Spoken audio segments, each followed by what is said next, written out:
আল্লাহ নিজের পরিচয় দিয়ে বললেন আলিমুল গায়বি ওয়াশ শাহাদাতি হুয়ার রহমানুর রহিম। আমি হলাম রহমান, আমি রহিম। আল্লাহ চিনছেন? তিনি দয়ার সাগর, তিনি মায়ার সাগর। তার দয়ার সাগর যে কত বড় আপনার কল্পনাতেও নাই। এজন্য আপনার পাপ যত বড় হোক, অন্যায় যত বড় হোক, অপরাধ যত বড় হোক, আপনার জুলুম যত বড় হোক, আল্লাহর রহমান নামের দরিয়া তার চাইতেও বড়। আল্লাহ বলেন কুলিয়া ইবাদিয়াল্লাযীনা আসরাফু আলা আনফুসিহিম লা তাকনাতু মির রাহমাতিল্লাহ ইন্নাল্লাহা ইয়াগফিরুয যুনুবা জামিআ ইন্নাহু হুয়াল গফুরুর রহিম। ও আমার গুনাহগার বান্দারা শুনো, জুলুম করেছো, ভুল করেছো, অন্যায় করেছো, আল্লাহর রহমত থেকে নিরাশ হয় না। আমরা বিশ্বাসীরা কশিনকালে আল্লাহর রহমত থেকে নিরাশ হব না, ঠিক কি না বলেন? আল্লাহর রহমত থেকে নিরাশ হবেন? ভুল করে ফেলছেন, আরে ভুল তো সবাই করে। পাপ হয়েছে, আরে পাপ তো সবার আছে, আমরা সবাই পাপী, সবাই পাপী।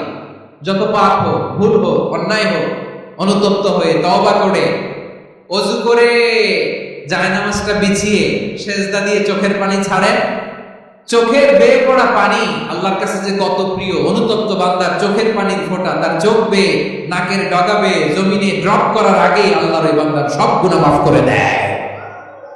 আল্লাহ বললেন আমি রহমানুর রহিম, আমি দয়াময়, আমি মেহেরবান। এরপর আল্লাহ বলেন হুয়াল্লাহুল্লাযী লা ইলাহা ইল্লা হুয়াল মালিকুল কুদ্দুসুস সালামুল মুমিন। হুয়াল্লাহুল্লাযী, তিনি এমন আল্লাহ, লা ইলাহা ইল্লা হু, তিনি ছাড়া কোনো ইলাহ নাই। আল মালিক, তিনি হলেন আল মালিক। দুইটা শেষ, আর রহমান আর রহিম শেষ। এবার আল্লাহ তিন নাম্বার গুণবাচক নামের পরিচয় দিচ্ছেন। আল্লাহ বলছেন আমি হচ্ছি আল মালিক। আমি কি? মানে সম্রাট। আল মালিক মানে হচ্ছে দ্য কিং অফ কিংস। সব রাজার বড় রাজা, মহারাজা। তার চেয়ে বড় রাজা আর কেউ নাই, তার চেয়ে বড় সম্রাট আর কেউ নাই, তার চেয়ে বড় ক্ষমতাধর সত্তা মহাবিশ্বে দ্বিতীয় কেউ নাই। চিৎকার করে বলেন ঠিক কি না? তিনি আল মালিক। আল মালিক মানে ক্ষমতাধর, ক্ষমতার মালিক, রাজা ধীরাজ, বাদশাহ। তার ক্ষমতা আর আমাদের ক্ষমতা একরকম নাকি? হ্যাঁ, আমাদের দুনিয়াতে ক্ষমতা অস্থায়ী ক্ষমতা, ঠিক কিনা বলেন? আইজ আছে কাল নাই, এরকম না ক্ষমতা? আল্লাহর ক্ষমতাও তো এরকম না, আইজ আছে কাল নাই এরকম।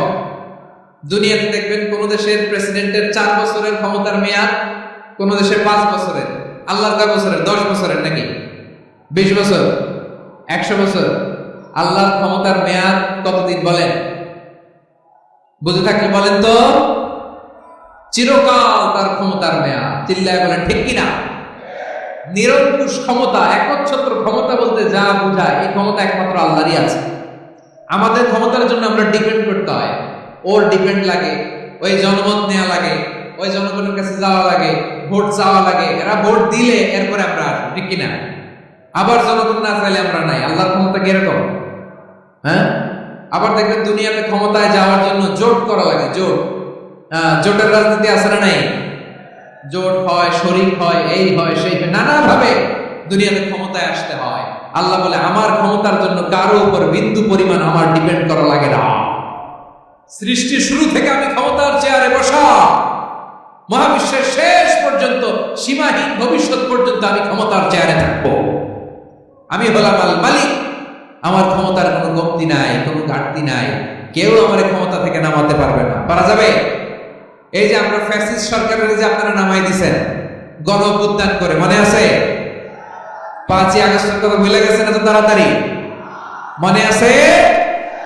আছে। তা আমরা সবাই মিলে যদি একটা গণ অভ্যুত্থান করি, তাইলে তো আল্লাহর ক্ষমতার চেয়ার থেকে নামায় ফেলানো যায়। হ্যাঁ, যাবে না? পারবো না আমরা? কি বলে, পারা যাবে না? আচ্ছা, আমরা না হয় পারলাম না, জিন জাতি যদি আমাদের সাথে জয়েন করে, ম্যানকাইন্ডের সাথে জিনকাইন্ড, ইফ দে জয়েন আস, সবাই মিলে একটা গণ অভ্যুত্থান, রেভলিউশন, ডেমনস্ট্রেশন, প্রোটেস্ট, সবাই মিলে যদি একটা অভ্যুত্থান করি, তাইলেই তো আল্লাহর ক্ষমতা শেষ। আওয়াজ করে বলেন, তাইলেই কি আল্লাহর ক্ষমতা শেষ হবে? তাহলে আমরা সবাই মিলে একটা গণ অভ্যুত্থান যদি করি, আল্লাহর ক্ষমতা থেকে নামানো যাবে? আল্লাহ বলেন না, আমি হলাম আল মালিক, আসল ক্ষমতার মালিক, the king of kings, the owner of ultimate power, the owner of ultimate authority, the owner of ultimate sovereignty. নিরঙ্কুশ একচ্ছত্র ক্ষমতার মালিক হচ্ছি আমি আল্লাহ।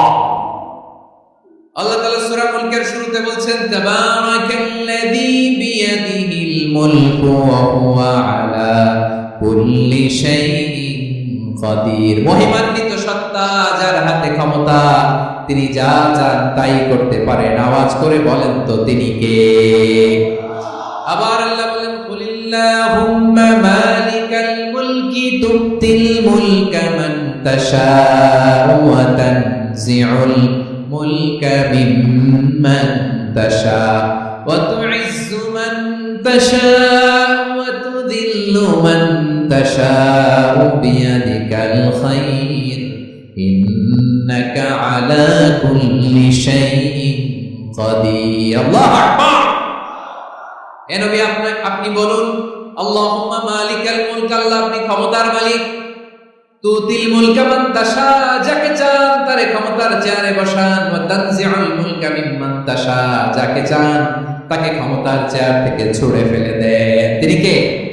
ক্ষমতার চেয়ারে বসায় কে? আবার মনে চাইলে আস্থা করে ছুঁড়ে নিক্ষেপ করেন, তিনি কে? আবার আল্লাহ বললেন, ওয়ালাম ইয়াকুল্লাহু শারীকুন ফিল মুলকি, আমার ক্ষমতায় কোনো শরীক নাই, কোনো জোট নাই, কোনো পার্টনার নাই, কোনো অংশীদার নাই। আবার আমি চলে গেলে আমার ক্ষমতার দাবিদারও কেউ নাই। আল্লাহু আকবার। এই দুনিয়াতে রাজা মারা গেলে পরে রাজা কে হয়? রাজার ছেলে রাজা, ঠিক কিনা বলেন? আল্লাহ চলে গেলে আরেকজন বসবে না, এরকম না। তার ক্ষমতার সাথে দুনিয়ার ক্ষমতার কোনো মিলই নাই। এজন্য তিনি তার নাম দিয়েছেন আল মালিক। আল মালিক, the owner of power, the owner of ultimate power and sovereignty, the king of kings, সব রাজার বড় রাজা, মহারাজা আল মালিক, তিনি হচ্ছেন আল্লাহ। চিৎকার করে বলেন ঠিক কিনা? তিনি আসল ক্ষমতার অধিকারী। দুনিয়াতে যে আমরা ক্ষমতা নিয়ে কামড়াকামড়ি করি, মারামারি করি, কিয়ামতের দিন আল্লাহ জিজ্ঞেস করবেন, কই তোদের ক্ষমতা আজকে বল? কিয়ামতের সময় সব মানুষগুলো যখন ইন্তেকাল করবে, সব জিনেরা যখন ইন্তেকাল করবে, সব ফেরেশতারা যখন ইন্তেকাল করবে, বাকি থাকবে মালাকুল মাউত। মালাকুল মাউত এসে বলবে, আল্লাহ আপনার কথা মতো সবাই শেষ, মানুষগুলো নাই, জিনগুলো নাই, আমার সতীর্থ ফেরেশতাগুলো নাই, মহাবিশ্বে আর কেউ নাই। আল্লাহ বলে, এখন কে আছে? মালাকুল মাউত বলবে, আল্লাহ তুমি আছো আর আমি। তুমি তো আল হাইয়্যু আল কাইয়্যুম, অবিনশ্বর, শাশ্বত, চিরঞ্জীব, কোনদিন মরবা না। তুমি আছো আর তোমার গোলাম আমি আছি আজরাইল। মহাবিশ্বে কয়জন আছে মাত্র? জোরে বলেন। এক হচ্ছেন আর হচ্ছে মালাকুল মাউত। আল্লাহ তুমি আছো আমি আছি। আল্লাহ বলবে, ঠিক আছে, এবার তোমার মরণের পালা। মুতিয়া মালাকুল মাউত, হে মৃত্যুর ফেরেশতা তুমি মরো। মালাকুল মাউত আল্লাহর আদেশ বাস্তবায়ন করতে যে বিকট একটা চিৎকার দিয়ে মৃত্যুবরণ করবে। ওই চিৎকার দুনিয়ার মানুষেরা, চিৎকারের আওয়াজ যদি দুনিয়ার মানুষেরা শুনতে পেত, দুনিয়ার মানুষের প্রত্যেকের কানের পর্দা ফেটে মুহূর্তের মধ্যে সব লাশ হয়ে জমিনে পড়ে রইত। ভয়ঙ্কর চিৎকার দিয়ে মালাকুল মাউত বিদায় নেবে, কেউ নাই। এবার বলেন তো, মহাবিশ্বে মহাশূন্য, কেউ নাই। উপরে নিচে, সামনে পেছনে, ডানে বায়ে কোন সত্তা, কোন জীবিত সত্তা আছে? একজন ছাড়া, তিনি কে? কুল্লু মান আলাইহা ফানি ওয়া ইয়াবকা ওয়াজহু রাব্বিকা যুল জালালি ওয়াল ইকরাম। পড়েন, ফাবিআইয়ি আলাই রাব্বিকুমা